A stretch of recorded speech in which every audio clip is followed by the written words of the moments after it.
Olympic 1500 metres run and done. Here's an interesting statistic. Australia's Herb Elliott won the Olympic final in Rome 64 years ago in a time that would have qualified him for this year's decider in Paris. A new documentary looks at what drove Elliott to be this country's greatest middle distance runner. And here he comes, Herb Elliott. Herb Elliott's all-too-brief career on the track spanned little more than 4 years, but he never lost a race over the mile or 1,500 metres, and there were 44 of them. Over the next 2 years, he runs another 15 sub-4-minute miles. Ian Henschke has spent the best part of 4 decades researching Herb Elliott's story, but the Australian legend has been on his mind since he was at school. I could never get my head around it as a child. How could you always win? How could you? Everyone loses at some point, but Herb Elliott didn't. What makes a champion? Henschke toyed with the idea of a movie or a mini-series, but in the end, the former journalist put his own dollars into the documentary.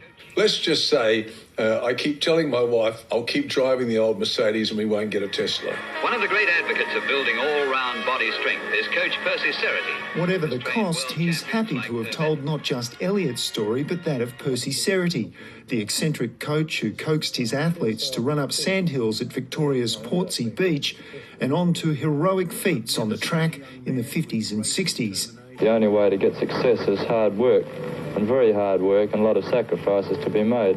Although we do feel, of course, when you achieve something that it's well worth it.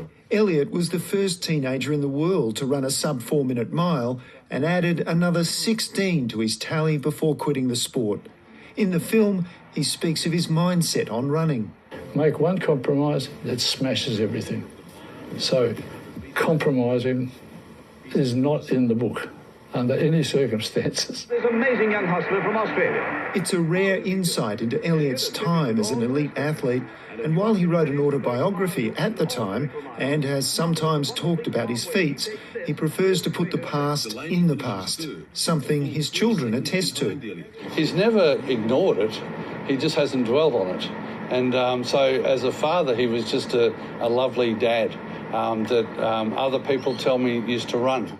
Tens of thousands of fans would pack stadiums to see him run. Ian Henschke's documentary will be shown around Australia. The Melbourne screening later this month will be filled with Elliott's extended family. We're going to learn things about Herb that we don't know. And for us, that's terrific. And we'll be forever thankful. The documentary will also be screened in New Zealand, the UK and the United States.